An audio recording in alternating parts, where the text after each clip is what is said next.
The House passing one big, beautiful budget bill this week, and now it's onto the Senate's hands. But Republicans there say the package will need some changes before they can get on board. Not unusual. Both chambers will they be able to come to this agreement that they're seeking before the March 14th shutdown deadline? Republican South Carolina Congresswoman Nancy Mace joins me now. Thank you so much, Congresswoman, for giving us your time on this Saturday morning. We greatly appreciate it. Thank you, Molly. I think we'll just start with your predictions. Do you think a shutdown will occur, will not occur? What gives you hope? I don't believe a shutdown will occur, but I want to say this. Trump asked for a big, beautiful bill, and House Republicans delivered. We listened to the American people. We listened to President Trump and his mandate, and we delivered the framework for budget for the reconciliation process. Now, I am very concerned about the Senate. I think the American people should pay close attention. They should take their number 2 pencils out and take notes to see which U.S. senators, which Republicans are going to support Donald Trump and the mandate made upon them in November, and who does not, because it's very important that we deliver on his agenda and that we deliver for the American people, both on spending cuts, tax cuts, and improving our national defense. That is a great point as we look at the Senate. And I guess it's worth noting that there is a Republican majority in the Senate and actually a slight majority in the House.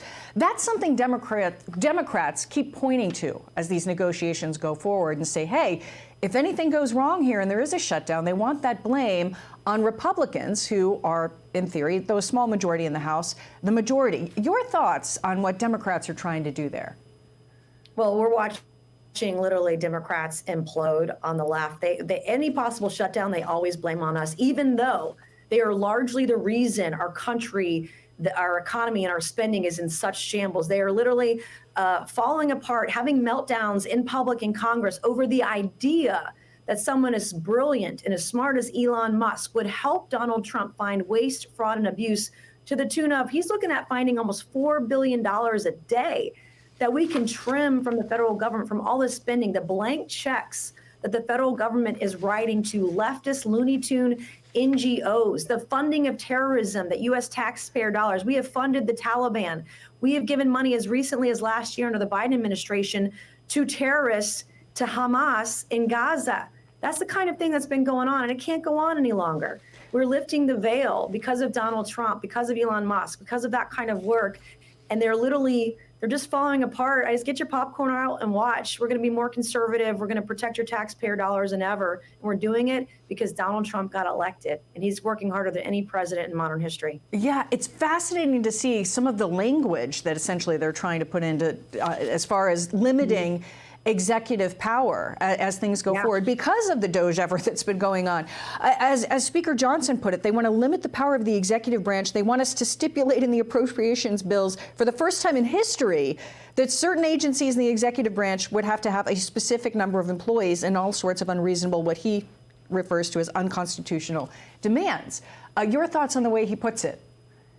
Well, they are deathly afraid of Trump doctrine, whether it is Trump doctrine in foreign policy, Trump doctrine in domestic policy, the tax cuts, the wealth that Donald Trump wants to give to middle Americans, middle class Americans, the jobs that he's going to create, the taxes he's going to cut, the waste he's going to cut, what he is doing, they are afraid of. And if they keep it up, like not being able to define what a woman is, if they keep this woke nonsense up, we're going to win big in 26. We're going to win big in 28. We're going to continue to win big because the American people see the lies for what they are. Trump's in charge.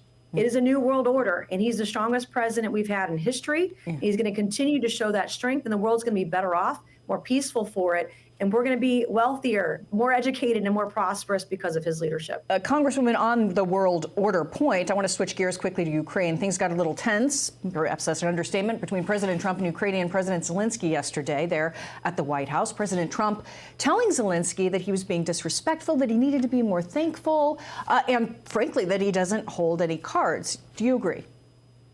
Absolutely. For almost 4 years, President Zelenskyy has come to the White House to grift off of Joe Biden and the Democrat administration. Those days are over. This is the Trump doctrine. This is a man who understands how to make deals. Trump wants peace. Zelenskyy wants to continue war. And we saw that yesterday. We've had the British Prime Minister come to the White House to try to make a deal. We've had Macron, the French Prime Minister, come to the White House to try to make a deal. Everybody in the world seems to understand Trump doctrine is real. It's here. It's now. Go make a deal. He's the only one that didn't get the memo. So he must be an idiot. I mean, we want peace around the world. Trump wants peace. Zelenskyy wants war. And we saw that on the world stage yesterday. We shall see if there's another meeting somewhere down the road. I don't know. Things didn't leave off very well. But Congressman Nancy Mace, thank you so very much for your time on this Saturday. We greatly appreciate it. Thank you.